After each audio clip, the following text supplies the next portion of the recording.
now as a politician. The autogyro is away for the golf links. It's an easy step to the links by autogyro. His upper-class bearing earns him as many enemies as friends. He is a man of contrasts and enormous ambition. It is good for the government, it is good for the country, and it is good for all of us to enjoy a good glass of beer. But none of this would have been possible had it not been for the greatest adventure of his life, 20 years before.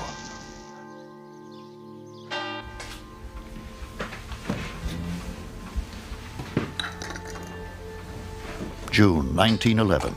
Hiram Bingham packs for a journey to the jungles of Peru. His goal is to seek out the legendary lost city of the Incas. He was never trained as an archaeologist. He was on the Yale faculty. He was a professor of Latin American history and geography rather than archaeology. But it was a time when exploration was very much in the news. It is an age when the very ends of the earth are within the reach of human footsteps. September 7th, 1909. Commander Robert E. Peary has discovered the North Pole. From all over the world comes full acknowledgement of Peary's feat and congratulations on his success. A time when the thrill of exploration fascinates everyone, from the pauper in the street to presidents like Teddy Roosevelt. When a great discovery can make a man more famous than a movie star. Kipling wrote a poem that influenced my father, I'm sure, called The Explorer, in which the phrase appears, something lost behind the ranges, something calling to you, go, words to that effect. So it seemed natural to achieve fame by becoming an explorer. June 8th, 1911. Bingham's quest for fame leads him on a journey to Peru. He brings a team from Yale and the latest books on the Incas. But why Peru? In 1909, the South American history teacher saw his first Incan ruin, Choqquequirao. Some said it was the lost city, but Bingham has his doubts. The lost city is still out there, and a seed is sown in Bingham's soul. Bingham's family is no stranger to adventure. In the 1820s, his grandfather left New England to become Hawaii's first missionary. In my book, Portrait of an Explorer, I had to go back to his early history for some of the motivations. It was clear that having been brought up so strictly by a missionary family that considered his grandfather, the first Hiram Bingham, to have been a great man, he wanted to be a great man too. And there is another reason. In 1900, Bingham marries Elfrida Mitchell, heiress to the Tiffany fortune. Overnight, he joins the American aristocracy. As he once told me, he didn't want to be known simply as the man who married her.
illiterate soldier, Francisco Pizarro, the Spanish Catholic Empire collided with Peru's magnificent Empire of the Sun.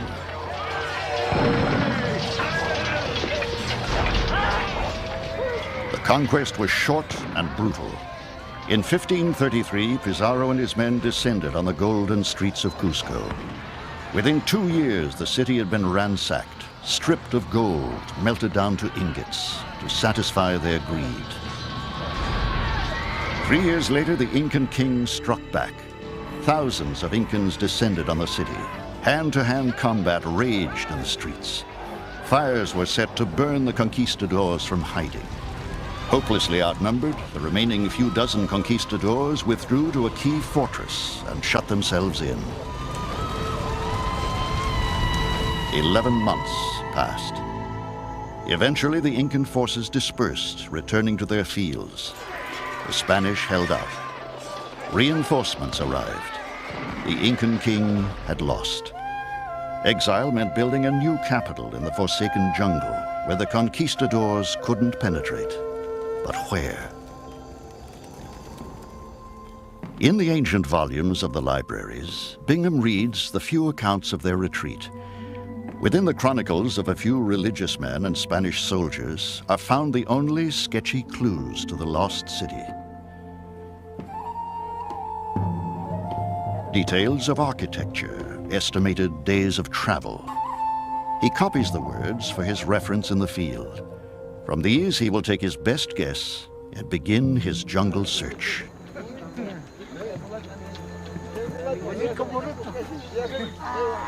Bingham's final preparations for the journey take him to the outlying valley of the Urubamba to acquire mules to carry loads and gear.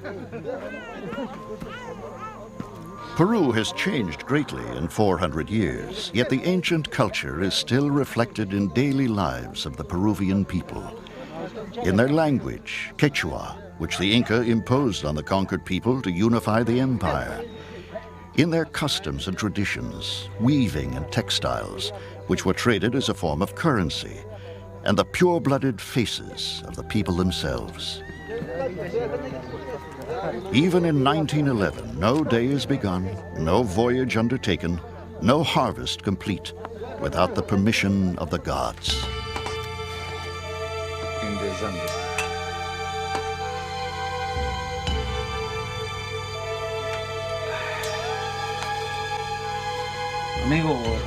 In his search, Bingham follows a consistent pattern.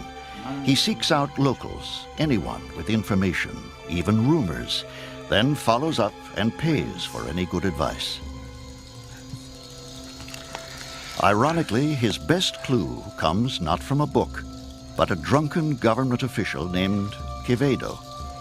He mentions a name Bingham has never read in any chronicle. Machu Picchu. Strange words that just a few days later will lead an ambitious young American to a great temple in the clouds.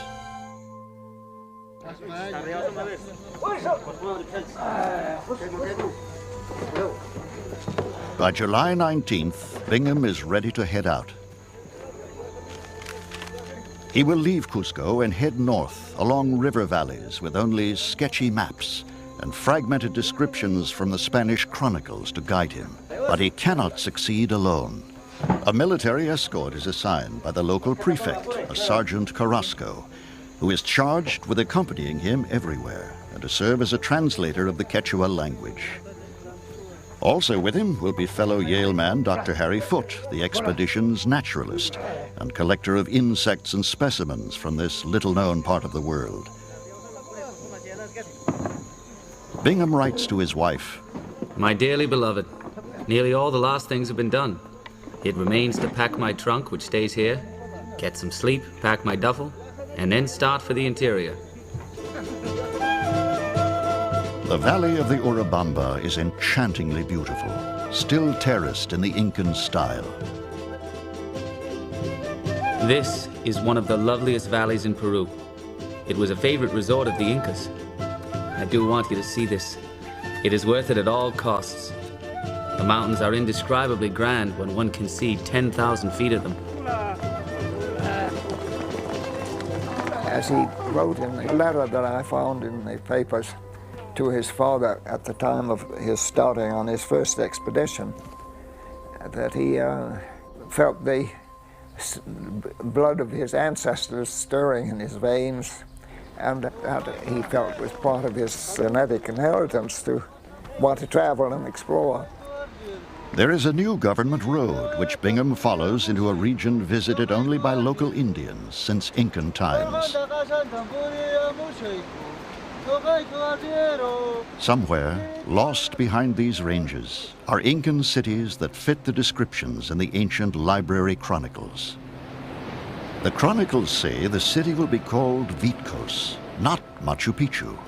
It will have a palace with an extensive view, marble doorways, a great rock shrine, and a mention of another name, Vilcabamba.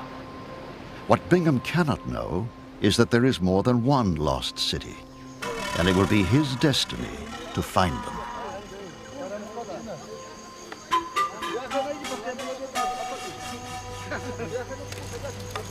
On July 24th, Bingham and his team are camped near the spot where the drunken Quevedo has told them of ruins. What happens next is a story Bingham will tell and retell for the rest of his life.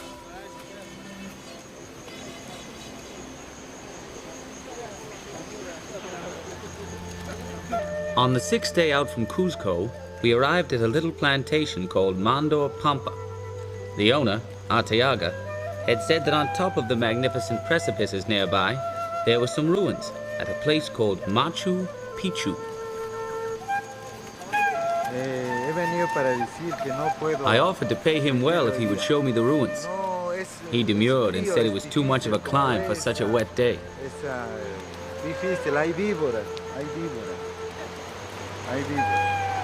But when he found that we were willing to pay him a sol, 3 or 4 times the ordinary daily wage in this vicinity, he finally agreed to guide us. Bueno, tal vez el tiempo cambia.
Shortly after noon, just as we were completely exhausted, we reached a little grass-covered hut 2,000 feet above the river, where several good-natured Indians, pleasantly surprised at our unexpected arrival, welcomed us with dripping gourds full of cool, delicious water.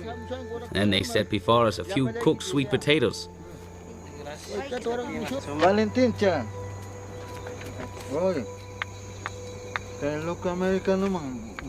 Arteaga had been there once before.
up my appetite. Don't leave me here high and dry. Oh, but I don't wanna jinx it, baby. Let's not get ahead of my time. Oh, but I don't wanna miss you, baby. So I stand up and speak my mind. Oh.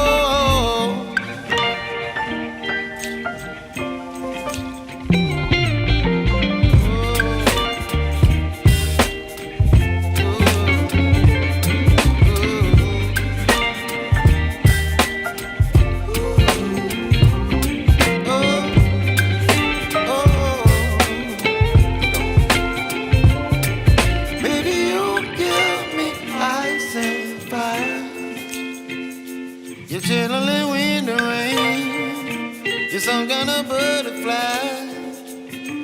Baby, you give me midnight. You whip up my appetite. Don't leave me here high and dry. Baby, you give me ice and fire. You're channeling wind and rain. You're some kind of butterfly.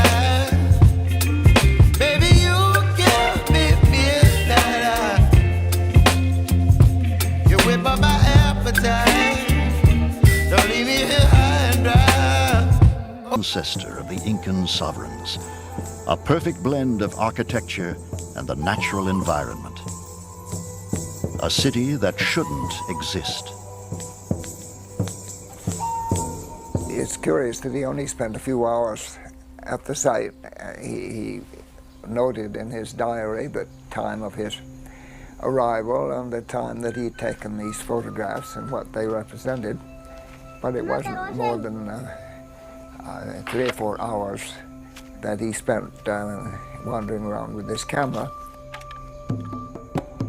Bingham has come to find the lost Incan capital as described in the chronicles, but without a great rock shrine, Machu Picchu doesn't fit the description. A great view alone is not enough, so at precisely 5:05 p.m., he leaves. This isn't what he came for.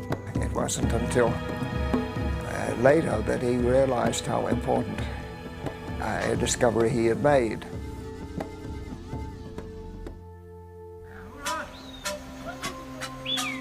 On July 25th, 1911, Hiram Bingham, looking for the lost Incan city, moves deeper into the uncharted valley of the Urubamba, confused and puzzled by the spectacular ruins he has just discovered at Machu Picchu. August begins with a week of fruitless searching. August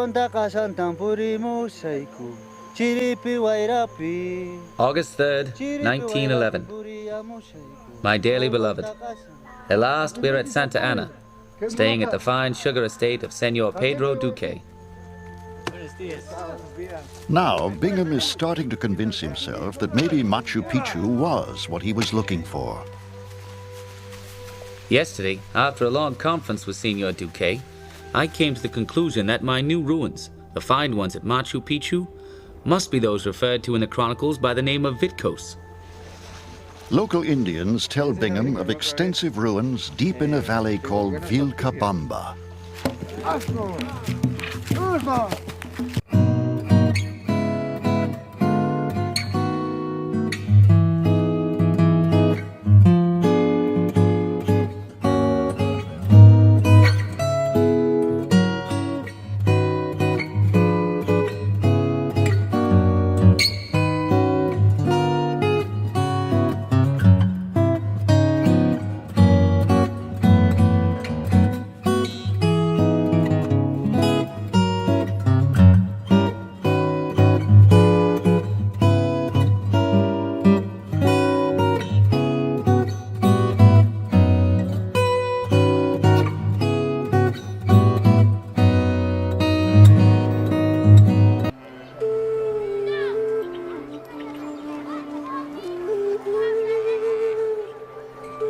August 7th, 1911.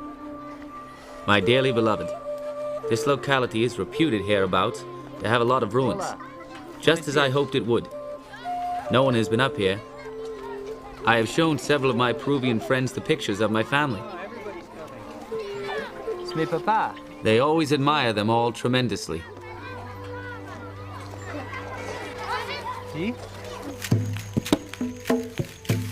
While Bingham seeks clues to ruins, Harry Foote is making another sort of collection. Foote is an amateur naturalist, but a talented one. He is finding quite a few formerly unknown specimens.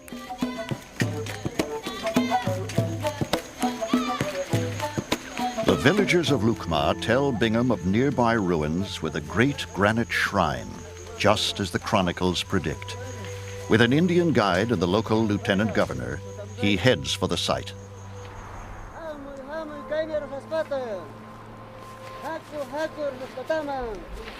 I found myself on a pleasant open plaza, bounded on its north side by the ruins of a large palace. The view from the plaza is a particularly extensive one on all sides. To the north and south are snow-capped mountains, and to the east and west, deep, beautiful valleys.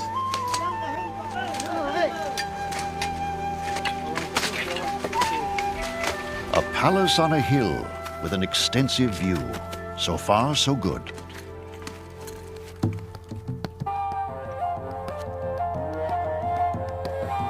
And at the center of the ruin, a building more than 200 feet long and 43 feet wide. A masterpiece of Incan architecture.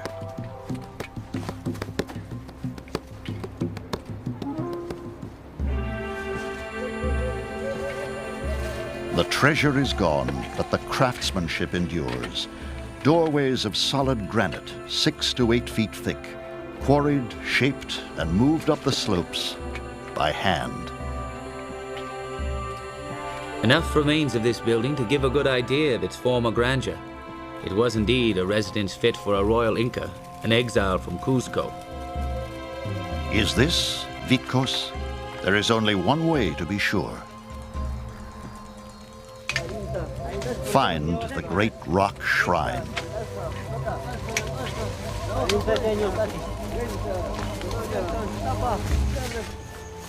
We arrived at this place at 4 o'clock and were at once impressed by the truth of what we had heard and convinced that this was indeed the sacred spot. The rock was so much overgrown and surrounded with jungle, especially on 2 sides, that we made arrangements with the lieutenant governor to have a force of Indians come here on the morrow and clear the rock so we could take photographs and make measurements of it.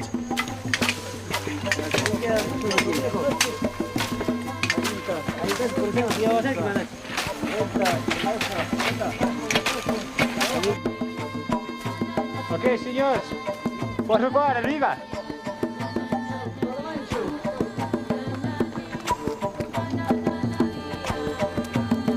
Arriba.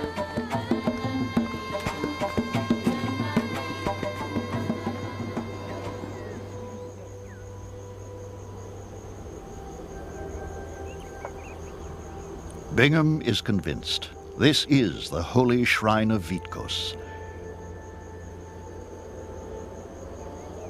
To the Spanish, a nest of pagan demons.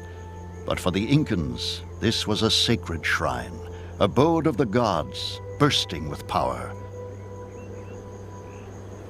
A place to make sacrifices, to ask for help with crops, to foretell the future, to beg for protection.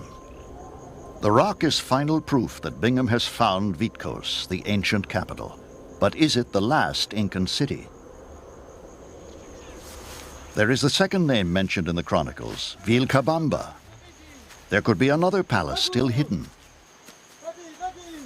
Bingham carries on, reliving the final chapters of the Incan Empire. The Spanish had crushed almost all resistance, torturing, raping, forcing thousands into the mines. Only one holdout remained, the Incan king in his jungle court. In 1572, the Spanish ruler in Peru decreed the Incan king must die. They found he had escaped from Vitcos, but the Spanish resolve was fierce, and Bingham is just as determined. An Indian gives Bingham information. There are some ruins, sometimes called Vilcabamba the Old, a few days away through dense, steep jungle. This is hay ruinas. Sí.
Ruins. This is a place that has been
Back in America, Hiram Bingham finds his discoveries eclipsed by Amundsen's reaching the South Pole.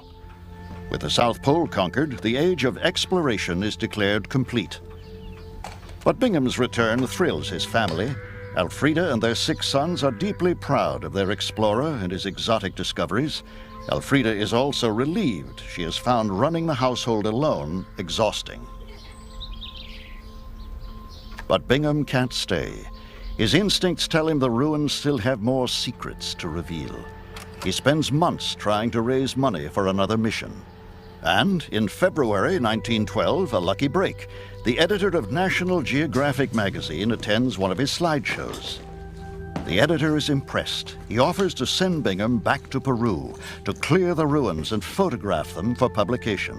For Hiram Bingham, celebrity is just an expedition away.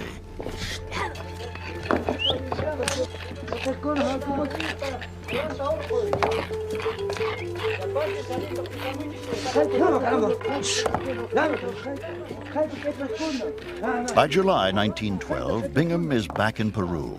He seeks to solve the riddle of Machu Picchu. Who built it and why?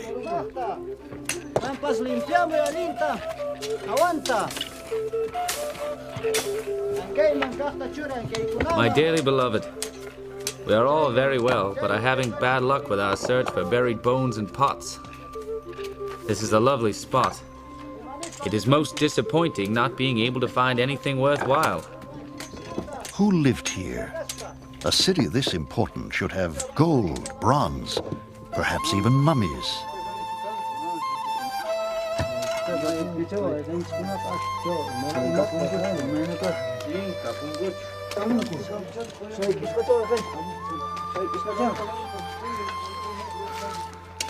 We finally offered a prize of 1 sol to any workman who could report the whereabouts of a cave containing a skull and who would leave the cave exactly as he found it.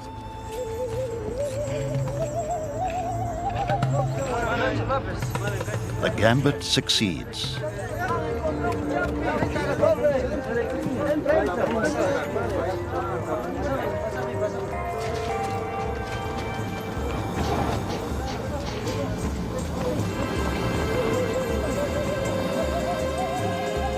At last, Machu Picchu is beginning to give up its secrets. My joy knew no bounds, and I was able to lay hands for the first time at Machu Picchu on a perfect piece of Incan pottery.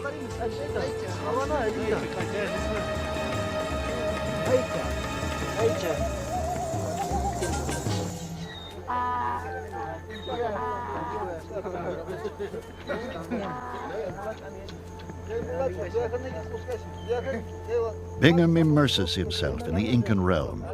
Water jugs and drinking ladles, reflections of ancient fetishes and dreams. A lucky hunchback, a puma, a croaking frog, charms and implements left with the dead for use in the next world, a world so close Incans saw ghosts often, and mysteries that the deeply spiritual Incans sensed all around them. 3 months of clearing reveal a wonder.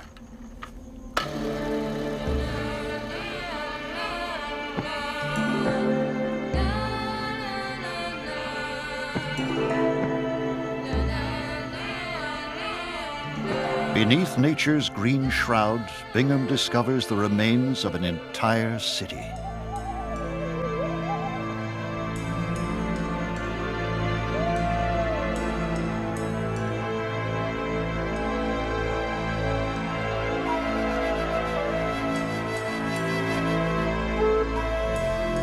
Bingham is amazed by what he sees. In these houses, husbands, wives, and their children once lived beneath thatched roofs, and staircases, 3,000 steps, winding their way through the city like snakes. Over 100 terraces carved into the mountainside, fields of potatoes and maize.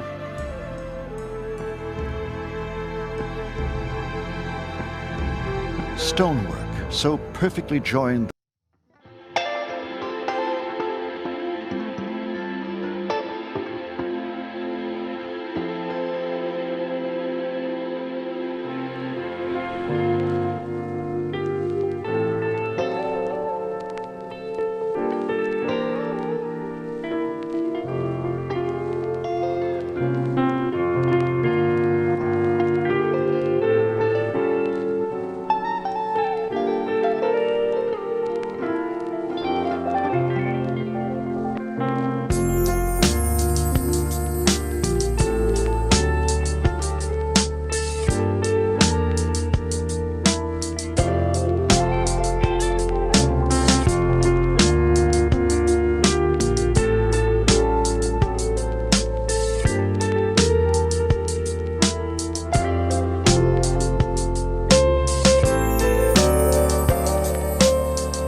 broken window into the Incan spiritual world. Architecture of sublime perfection. Stonework so precise only one person would have been worth the effort. An Incan king. Bingham christens this compound the King's Group, a palace for the Son of Gods, surrounded by a legion of priests and servants who attended his royal majesty. A king dressed in cloaks of the finest fabrics, some even made of bat skin. But there was one place where even the king was humbled. The Intihuatana, compass, observatory, and shrine, one of the few in all Peru not smashed by the conquering Catholic Spaniards.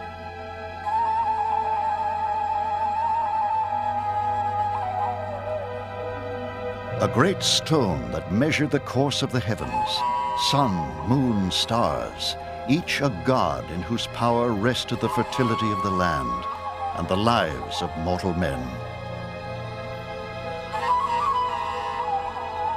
With no written language, the Incans left only the legacy of their stones, and Hiram Bingham has found the only Incan city left untouched by the conquistadors. A perfect window on the past. Just now, when we thought there was practically no portion of the Earth's surface still unknown, one member of the Daredevil Explorer's craft has struck it rich. The lucky man is Professor Hiram Bingham of Yale. He has just announced that he has had the superb good fortune to discover an entire city. He calls it Machu Picchu. In 1913, Bingham's photos of the Incan city fill an entire issue of National Geographic magazine. The images amaze and enthrall a public fascinated by tales of exploration. Overnight, Machu Picchu becomes a legend. In the decades to come, this mysterious city becomes a magnet for thousands of visitors. Tourists, scholars, and film crews flock to the ruin, seeking to understand its riddles and get a glimpse into a lost Incan past. Rested undisturbed until the expedition of Dr. Hiram Bingham cleared away. For Hiram Bingham, the city gives him what he always wanted: fame, and entry into the inner circle of the world's greatest explorers. His fame reached its peak at a dinner that he was asked to be present at when Peary, the discoverer of the North Pole, and Amundsen, the discoverer of the South Pole, met before the cameras at a big dinner at the headquarters of the National Geographic Society. That certainly gave him a sense of his importance as an explorer. Building on his fame as an explorer, Bingham enters politics. By 1925, he leaves his post as governor of Connecticut to serve in Washington as a senator. An amendment to the federal Bingham adores the status and attention.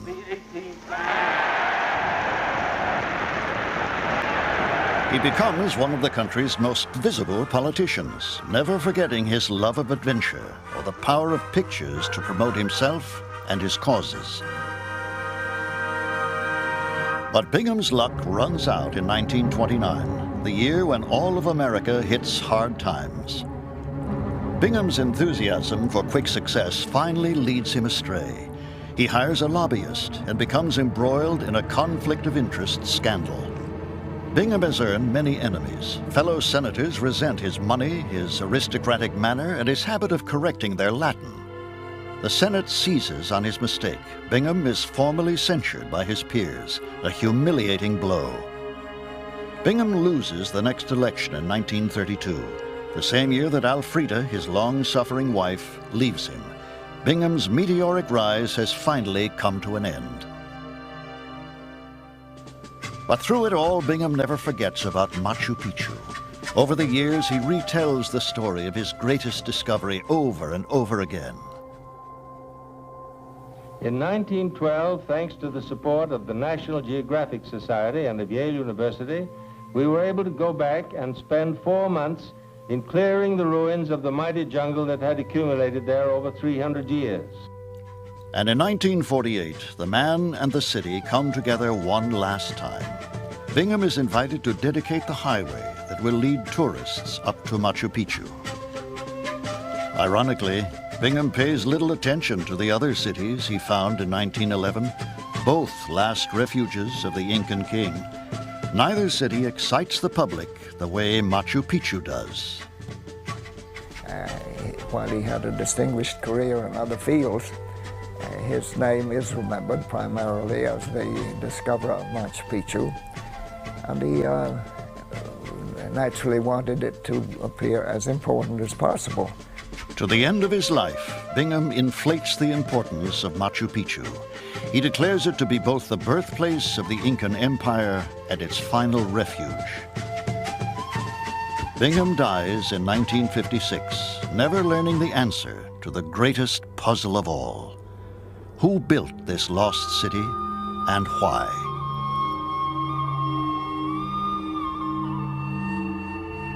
Today, Machu Picchu's origins are finally understood. It was not the citadel of the first Incan king or the last. It was the private sanctuary of the greatest king of all. Pachacuti. In the 1400s, he conquered all of Peru for Cusco. He ordered the construction of the greatest fortresses in the empire, armies of workers cutting and hauling thousands of stones in a country without the help of the wheel, horses, or even oxen. All done for Pachacuti.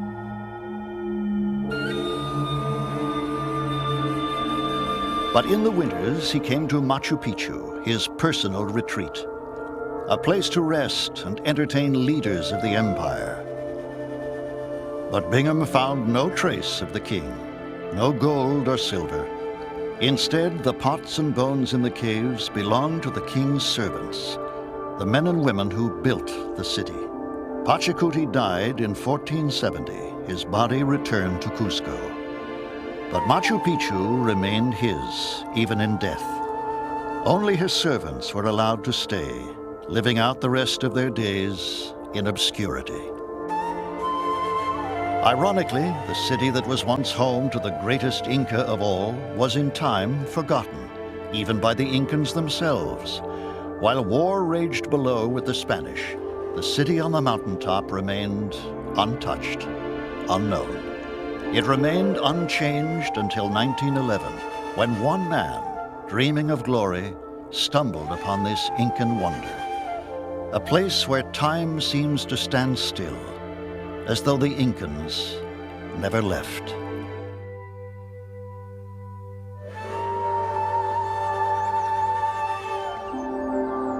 "500 years ago, the mountains were gods, the thunder their voice, the sun their ruler, and the Incans their people. In the 1400s, this great Renaissance produced magnificent monuments. Golden art created. An empire flourished. Halfway around the world, at exactly the same time, another empire was growing, Spain. Cities of just 50,000 people, a poor country with great ambitions and little tolerance for those who did not worship their God. Their churches strained to reach the sky, leaving the world and nature far behind. Inside, believers were given glimpses of God and the afterlife to come. In 1532, this empire of God collided with the Incan Empire in Peru. Appalled by sacrifice, but amazed by gold, the Spanish took over, leaving ruins in their wake. But one Incan temple survived the conquest. A sacred city built to be near the gods. Rocks carved to join with nature, not to transcend.